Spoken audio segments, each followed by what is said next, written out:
Hello and welcome back to the show. I'm your host, Rebecca Larson. Today, I am joined by Stephen Veerapen to talk about Anne of Denmark and her relationship with James I. But let me tell you, we go so much deeper than that, so you'll have to tune in to find out more. I hope you enjoy. The Tudors Dynasty Podcast. Stephen, welcome. Thank you for having me. I am really excited to have you on the show because I think you first introduced yourself to me way back in maybe 2018 when you started. Oh, wow. Yeah. Time flies. It really does. Here we are. It's 2024, and this is my first time interviewing you. You've been on the show before with Steph, probably a couple years ago, maybe talking about James and Elizabeth, I think it was. Yes. Yes. And at that time, you were answering listener questions. And today I've invited you back to talk with me a little bit about, let's say, Anne of Denmark and James I.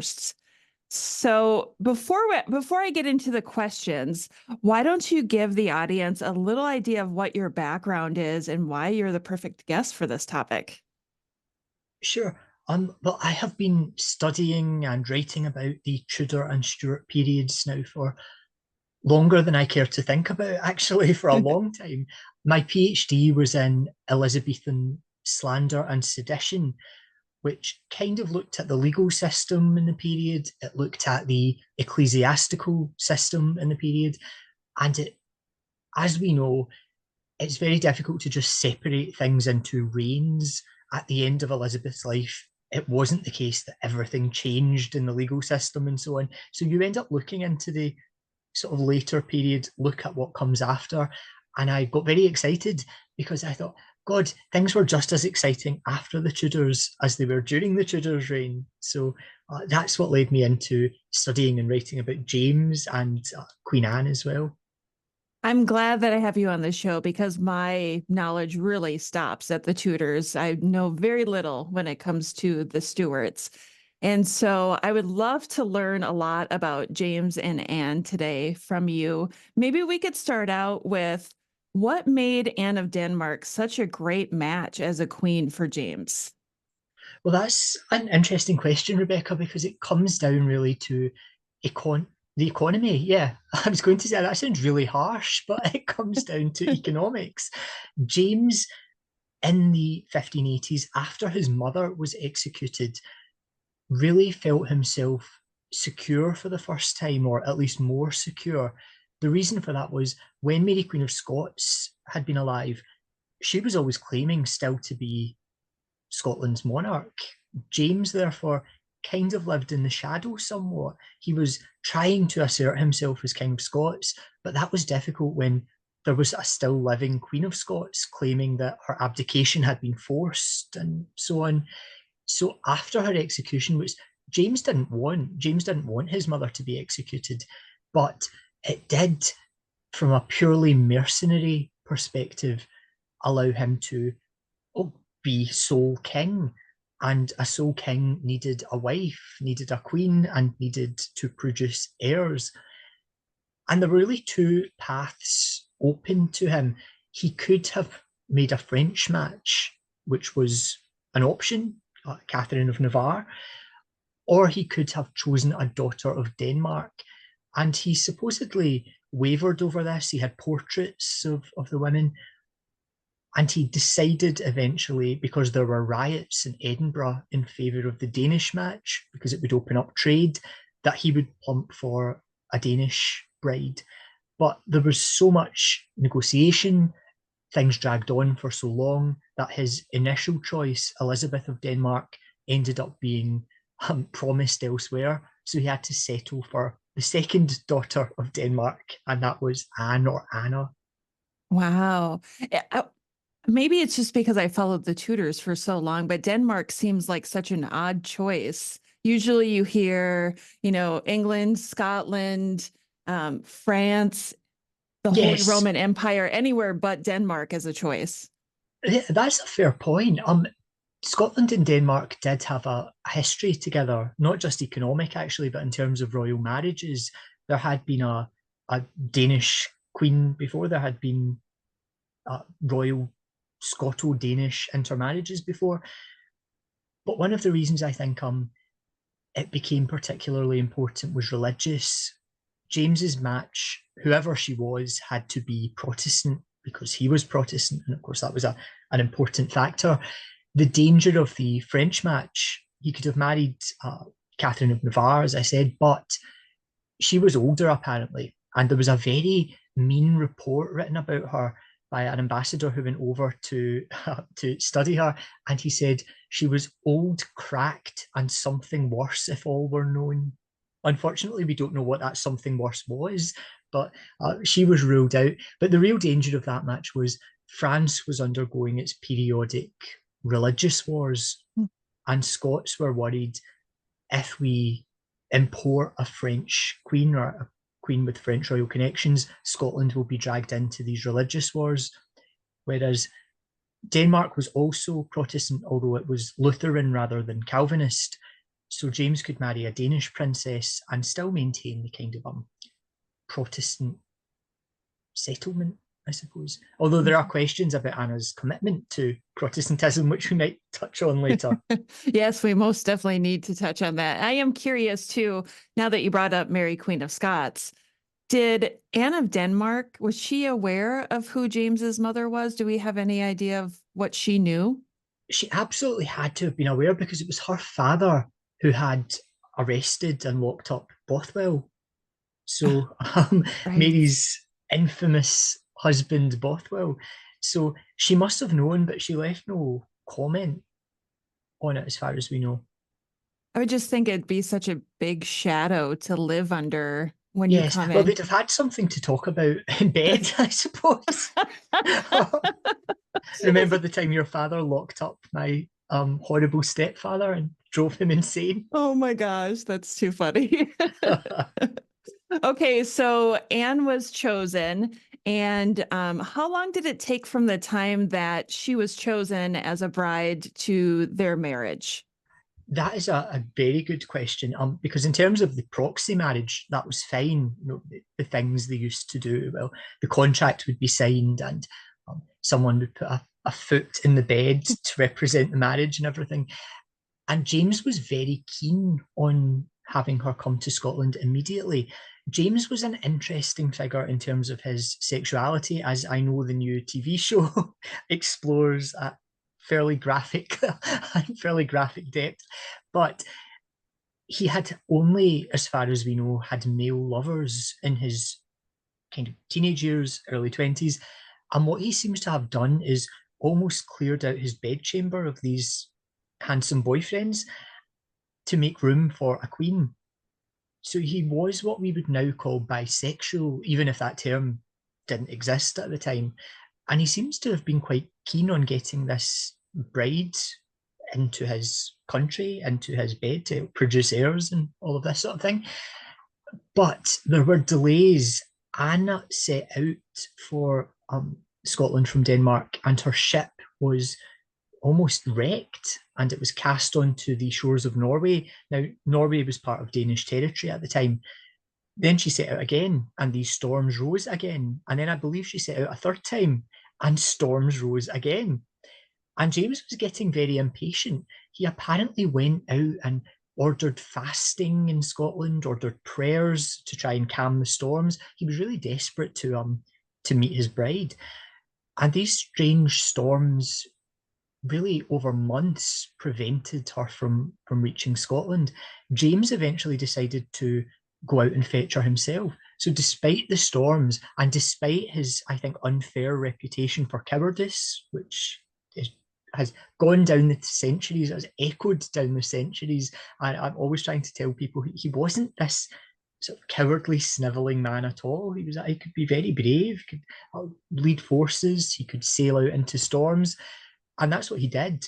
He sailed out to fetch Anna, and then they met in Norway. They travelled from Norway to Denmark, and James had probably one of the happiest times in his life, actually, when he took his Scandinavian progress, a lot of drinking, a lot of educational pursuits. He really enjoyed himself. And one of the things that he experienced in Scandinavia, which I think made a real impression, was a sense of family life amongst the Danish royal family. James had never really known close family at all. He'd been brought up to fear his mother, to despise his mother, to think she'd murdered his father. All of this nonsense that was poured into his head by Protestant teachers, and he seems to have developed a real fascination with the idea of family and a real love for it. He was constantly trying to recreate a sense of family himself.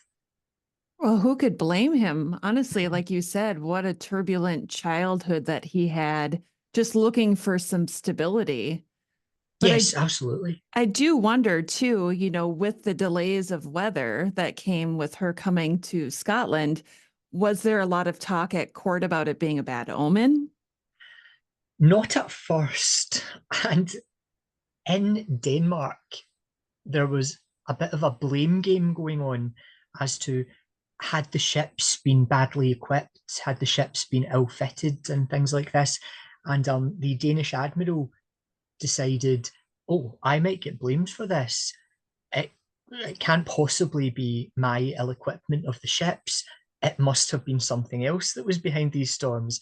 And curiously enough, some absolutely totally innocent women had been arrested on unrelated witchcraft charges at the time. What appears to have happened is that one of these women was tortured into admitting not only that her witchcraft had raised the storms, but that she had worked with others to do so. So when James got back to Scotland, this news came in, swept across the North Sea, I suppose, and he seems to have decided that the Danish witches could not have acted alone. There must have been Scottish witches as well. And this led to, I think, one of the real dark marks against James's name, which is, of course, his attitude to witchcraft and his belief in it. And this is often presented, I think, as a kind of backward thing. I mean, we know that he was an educated man. We know that he was an intelligent man. So people, I think, tend to think, well, how could he have believed this nonsense, this silliness about witches raising storms? But I think that's almost kind of missing the point of the period in its views on witchcraft. At the time, it was actually forward thinking to believe that witchcraft was real and it was created via demonic pacts, and all of this stuff we now think of as ridiculous, crazy, and backwards. It was actually forward looking at the time. So James was on the kind of cutting edge from his perspective of continental thinking about good and evil, about witchcraft.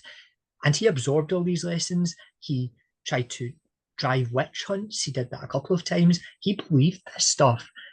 And I think it's very telling that his real goal in uncovering witchcraft in Scotland seems to have been with finding treasonous witchcraft. If we look at it as, I suppose, it would be like the equivalent of a modern day government finding a terrorist cell or something, or believing it's found a terrorist cell. Witchcraft was as real as using gunpowder to attack the king or using any other physical weapon. So he really did believe this. He believed there were covens, we'd now call them, of witches who were sort of using these demonic powers to attack him treasonably. It seems kind of, I don't want to use the word crazy, but it seems a little crazy now that he believed in that as much as he did when he also, because of what happened with the storms, was able to see that great royal family dynamic. Yes, I suppose we have to look at what was being taught at the time in terms of causation, in terms of witchcraft, in terms of the supernatural. And what we find quite a lot as well, there were a lot of people writing about witchcraft and a lot of people promoting it. So it would, people that denied it would have looked to James and his contemporaries like modern day people who believe in flat earth and things like that. We can look at them and think, that's crazy, how can you believe that? James and his learned friends would have looked at people that denied witchcraft and thought, oh, they're crazy denialists, absolute nonsense. They would have been the ones that were the minority that looked kind of backwards and behind the times. Yeah. Okay, so I love the witchcraft topic. Maybe we'll get back to that a little bit more, but I want to get back. As a result, he wrote the book. I mean, he wrote Demonology following that first witchcraft trial. And in this, he really set out his stall as to why there is real witchcraft and there is counterfeit witchcraft. And the real stuff is the dangerous stuff, and the real stuff is led by the devil, who makes these pacts with certain people. And he even offered a reason as to why it was mostly women. And that would be the case. It would be 85% of people prosecuted for witchcraft in Scotland would be women. James, of course, gave the conventionally misogynistic view. It's because women were the weaker vessel. It's because women were more easily tempted, all of this stuff. I think the real reason probably was that women were treated as second-class citizens, so it was much easier to believe evil of women. It was much easier to target women and victimize them. Elizabeth Woodville was, I want to say, accused of witchcraft or rumors of witchcraft with her. But did that ever happen with Anne? No, but it did happen. Well, not that I've come across, but it did happen with Mary, Queen of Scots. Mary was accused of witchcraft by James's tutor. Now, it was in a kind of offhand way. It was a very political accusation. He called her, what was it, a poisoning witch and bloody murderous woman. Darnley was accused of witchcraft as well. James's father, he had supposedly used bracelets to enchant Mary, Queen of Scots. So Scotland had a rich tradition, as did England, of using witchcraft as a kind of political accusation. Accuse your political enemy of witchcraft. And that's what happened as soon as James and Anna returned to Scotland. There were the sort of lower level witches in this imaginary coven, but the names, as they kind of spread and accusations flew everywhere, as tends to happen in witch hunts, they landed on Bothwell. That wasn't Mary, Queen of Scots, Bothwell, but his nephew, Francis Hepburn, Earl of Bothwell, who found himself being accused of being the kind of witch ringleader. I love witchcraft stories. You mentioned Darnley and the bracelets, and my mind immediately went to, well, if it's only women or primarily women who are witches, maybe it was Darnley's mother who gave him the bracelets. She was accused as well. Yeah, she was caught up in that. From her position in England, she had supposedly sent these enchanted bracelets north. I love all of these connections. It's just brilliant. Yeah. It's one of the good things I think about particularly noble and royal families. I mean, they were also almost incestuous and related to one another, that you start to see the connections. Definitely. Okay, so Anne comes to Scotland. She is now in Scotland. They have a coronation for her as well, correct? Yes, they do. Yes, she was crowned in her own right, or rather crowned separately. James had already been crowned as a baby. And at that coronation, she really took her place as Queen of Scots. Not Queen Regnant or anything, but Queen Consort. And the ceremony made it very clear that everything she held in right of James. I mean, she held it at his grace and favour, really, which is what he wanted. How did she adapt to Scotland? I've wondered, because she seemed to take to it fairly easily, but it must have been. I mean, she'd come from this loving family. She went to Scotland. I mean, this was expected of royal women and things, to be carted off and married off and all of this. But immediately there were factions forming. There was infighting amongst nobles. I mean, this had started even during James's Scandinavian trip. His retinue of gentlemen were constantly fighting each other for precedence and stuff. So I do think, and she was young, she was 15, I mean, a 15-year-old girl. And God, that must have been scary. But one of the things I think is so fascinating about Anne is almost immediately she rolled up her sleeves and started fighting herself. Started fighting for her property rights, started arguing. When James tried to inflict a master of her household on her, she threw a bit of a tantrum, said, no, I rule my household, I choose my people. So she came ready to fight. So she was raised to be a queen. Yes, her mother, Sophia, really seem to have had, sounds again crazy, taught to be a queen. I think taught her how to not rule, because that wasn't her job, but to rule those areas in which she did have rights, and she did have the right over her household. The Scottish consort traditionally had the right to choose their household, choose their people. So Anna seemed right from the beginning to know her rights and to be very sensitive to any infringement on her rights. Did she bring any Danish traditions to Scotland that maybe were new? One of them was decorum. And we know this because James had run a very kind of, we'd call it a laddish court now. It was very, all about muddy hunting boots and all this sort of stuff. And etiquette had kind of fallen, or rather, deference had fallen. One of the traditions of Scottish monarchy really was that they ran it in the French style, in which almost anyone of certain rank had, for example, access to the royal bedchamber, could go in and out at will, really. So there were, I think from Anna's perspective, there was a lack of decorum.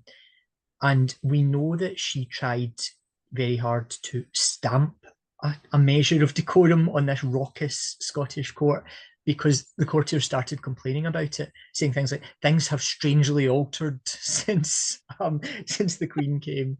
So she was definitely trying to, I guess, tidy up the Scottish court to make it a more kind of not more deferential, but more etiquette driven space, I think.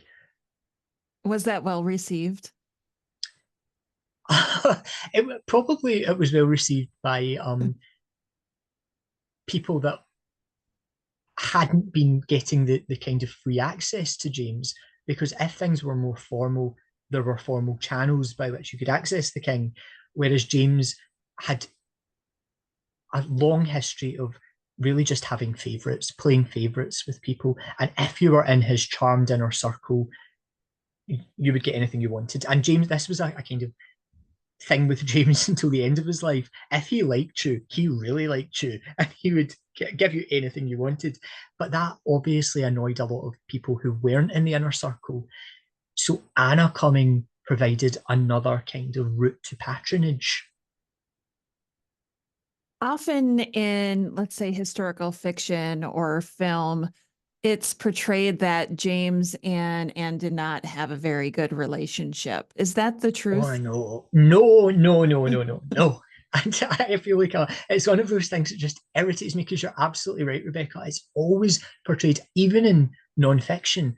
I've come across a great deal of non-fiction, particularly older non-fiction, I should point out, but older books, biographies that will say things like, well, James was a very educated man, and Anna wasn't particularly educated in terms of academia, so they had nothing in common. He wasn't interested in her. They very quickly, their relationship soured. I think, though, that's not how it worked. James, I think, like any other early modern king, was an autocrat. I mean, he wanted to rule, he wanted to be in charge. The last thing he wanted was, a bit like Henry VIII, he didn't want his wife arguing with him over doctrine or over sort of esoteric religious or academic points. So he didn't want an educated wife, at least in terms of academic education.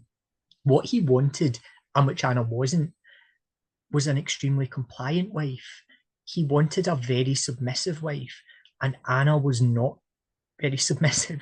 Anna, as I mentioned, would stand up for what she knew to be her rights.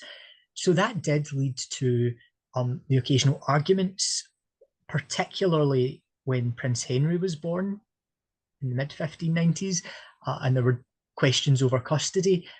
But they didn't lead the kind of life by which they could have separate lives or be apart.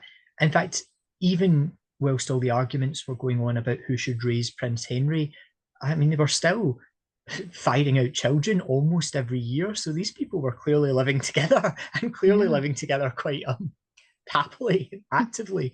So yeah, I think it's become this myth that they kind of they had no interests that they shared, and they had no sort of common personality, and they lived apart. It's just not true. No. In fact, as the years went on, it became incredibly clear that they had a really strong affection for one another.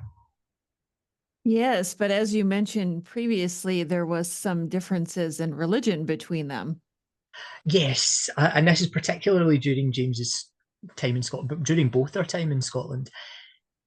So there is a strong tradition, a strong scholarly tradition of identifying Anna as having converted to Catholicism.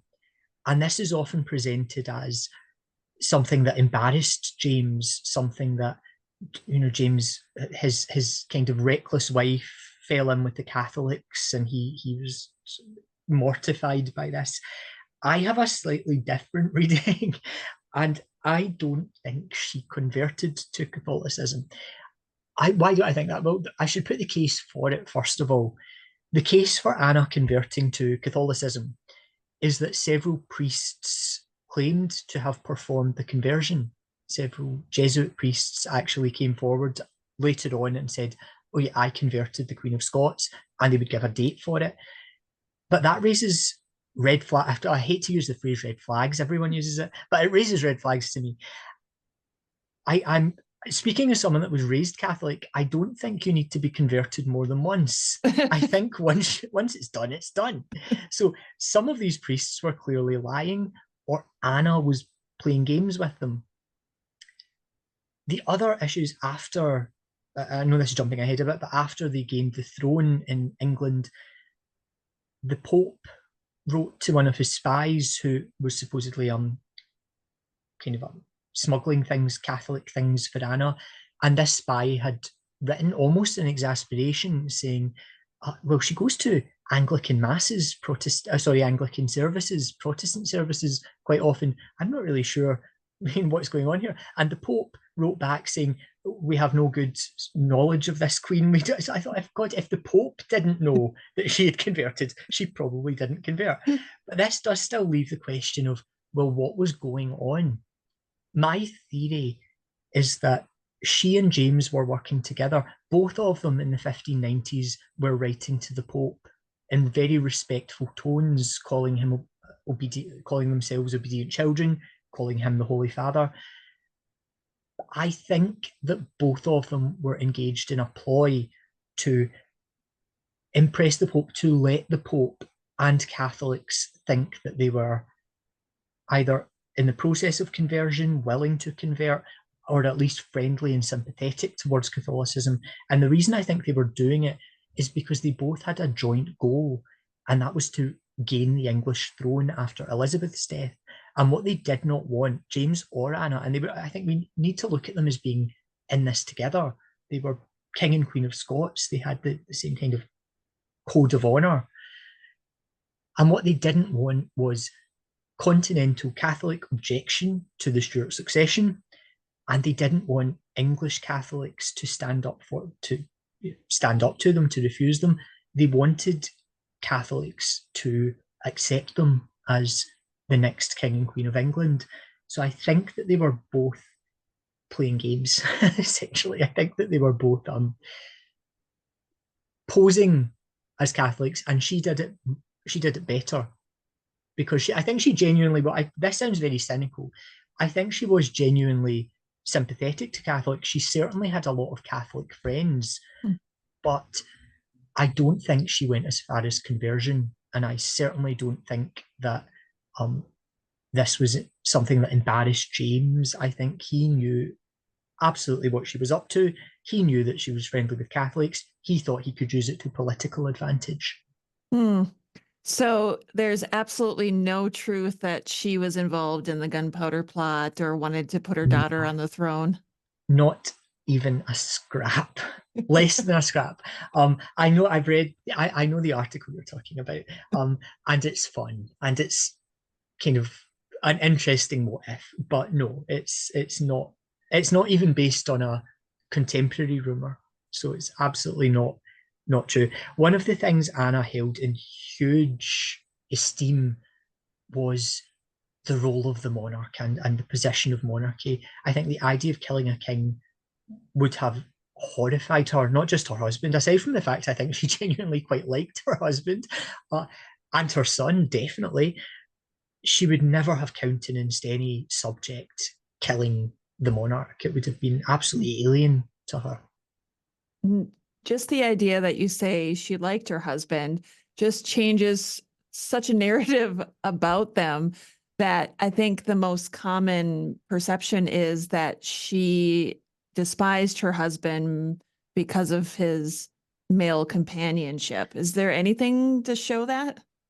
No. Well, to kind of tell the story in order, in the 1590s, when they were in Scotland as a married couple, when they were producing children, there were no reports of him taking male lovers. There was, interestingly, a report where she got annoyed when he had supposedly taken a female lover, fair Mistress Murray, Anne Murray, and we know very little about her. We have a surviving poem James wrote supposedly to her, but how long the affair lasted, what the precise nature of it was, is slightly sort of unclear. But Anna seemed to be annoyed at this, and there was some sort of infighting around the time of Mistress Murray's wedding, which Anna refused to attend. So there clearly was a bit of tension there. But there were no reports of male lovers coming back into the picture until they got to England. And then James's, he certainly had a romantic preference for men. He used the language of love with men more than women. But during his time in Scotland and during his marriage in Scotland, he seems to have been faithful to Anna. Apart from that one woman, apart from Mistress Murray. And part of me feels like I could relate with her a little bit. Not that this has happened in my own life, but I could understand how maybe it was harder for her to see her husband with another woman versus with a man. Yes, that might have been the case. Although when they gained the English throne and when they were in England, as I said, James started. We start to get reports then of James kissing men and letting them kiss him publicly and things like this. But again, Anna does not seem to have cared at all. No reports of her minding this particularly, and there are still lots of affectionate letters between husband and wife until 1607. Now, two things happened. Anne had her last child. She had a daughter, Sophia, who sadly died within a few days of birth. But after that, there were no more children and no more pregnancies.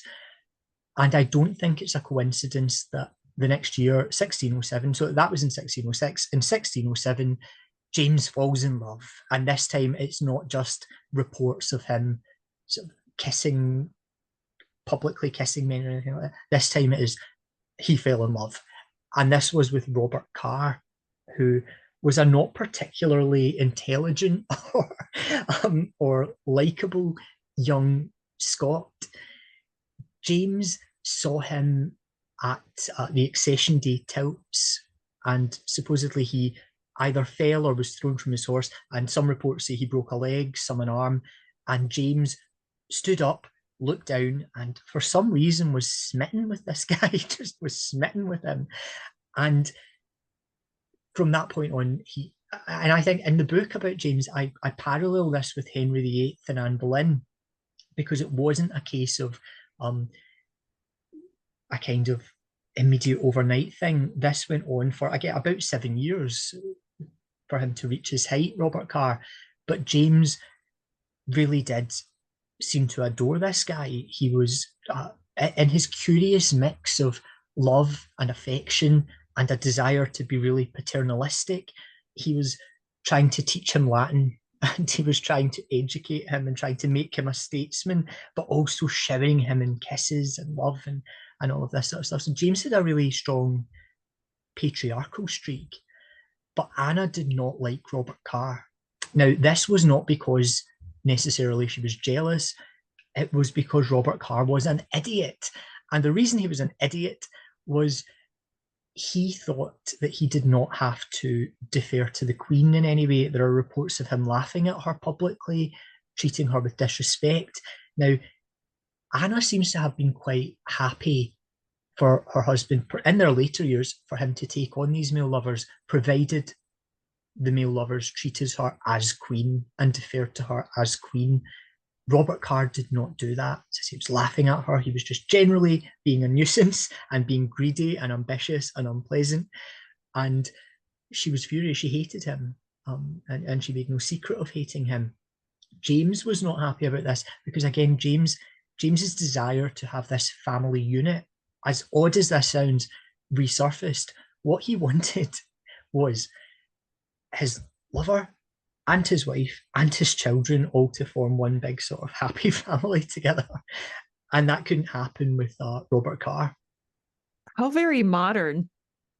Isn't it? Yes. Yeah. I think that's one of the things I just really find fascinating about James. You've got this stuff that is just so modern seeming and so kind of relevant today, alongside the divine right of kings and the witchcraft attitudes. So you've got these really archaic seeming attitudes, and then you've got these really sort of liberal, permissive ones.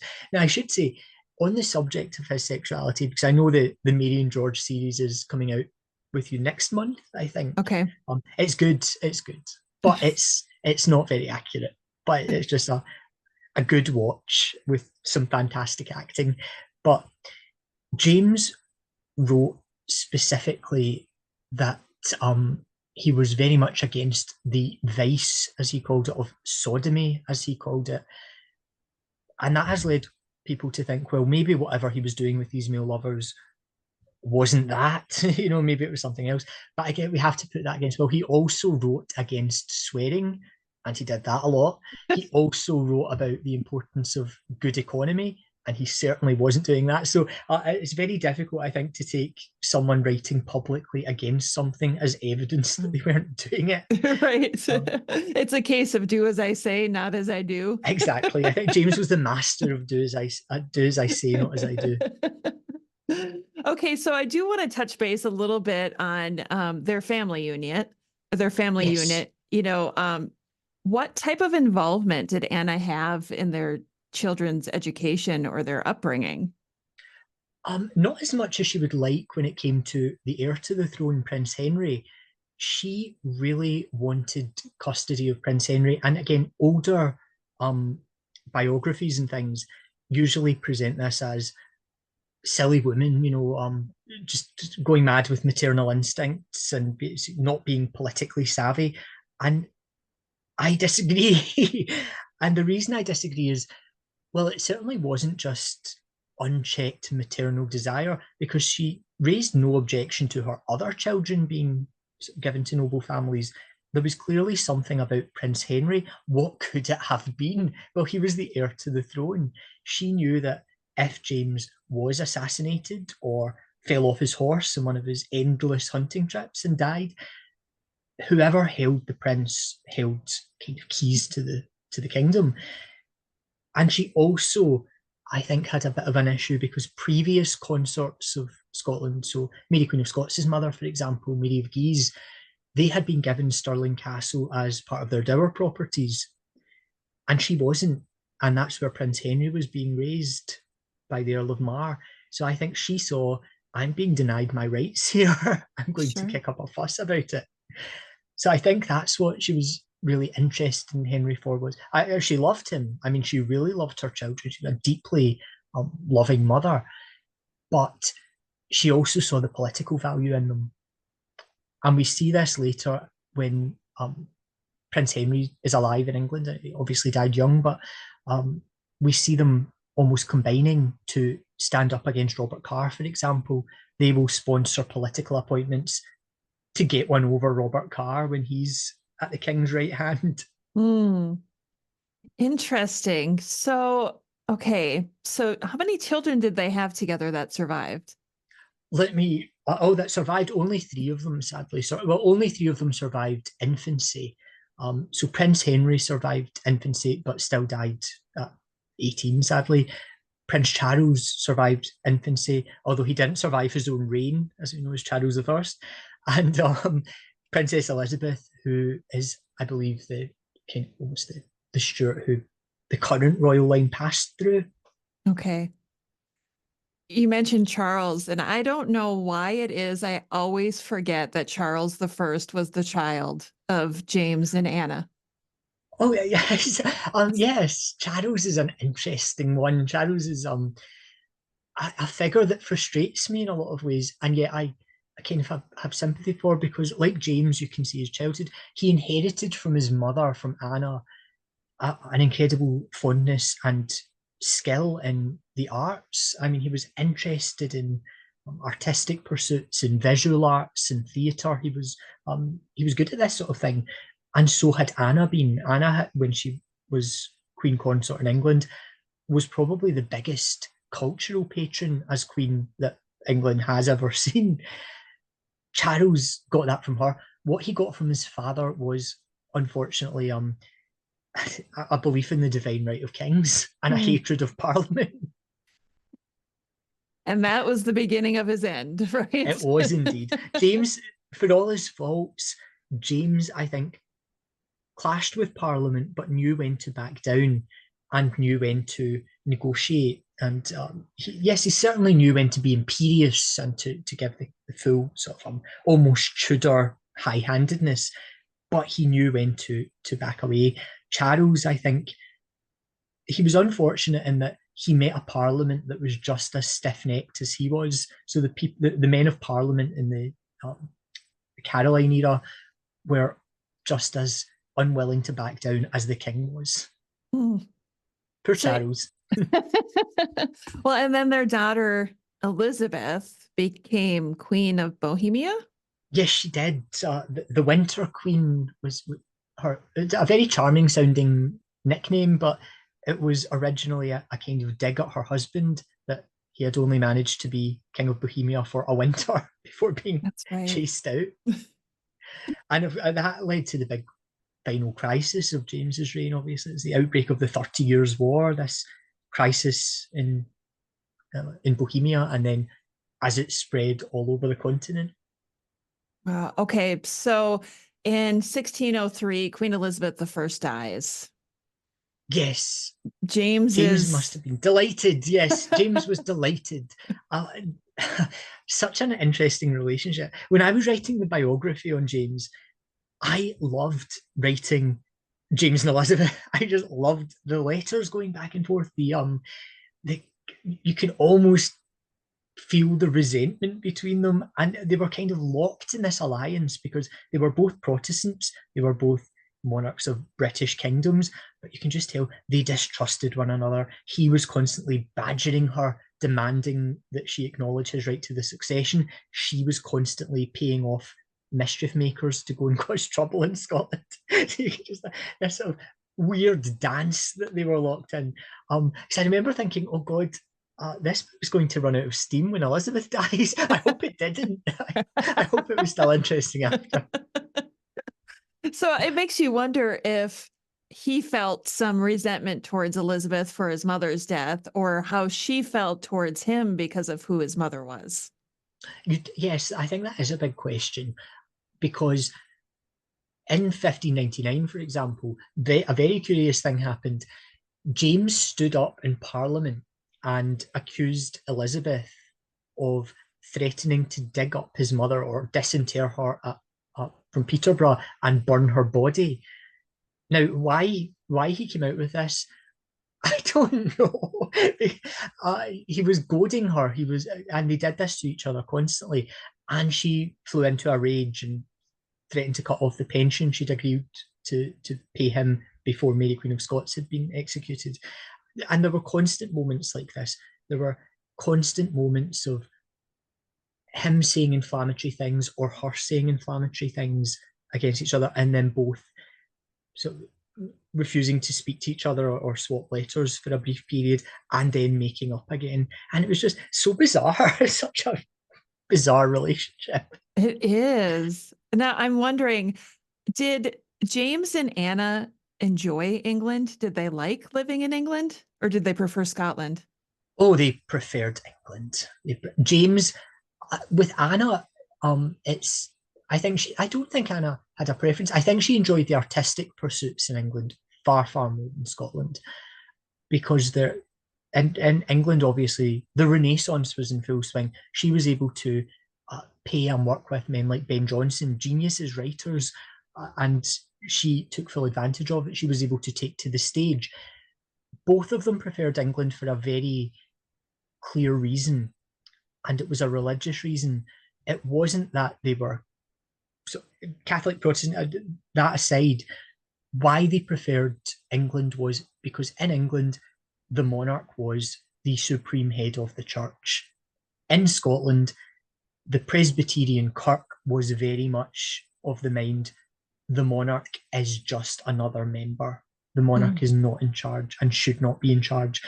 What you find in Scotland, what dogged them both in Scotland, was these very fiery Calvinist preachers openly from pulpits saying the Queen is a devil, she dances too much, she bawls too much, the King is too soft on Catholics.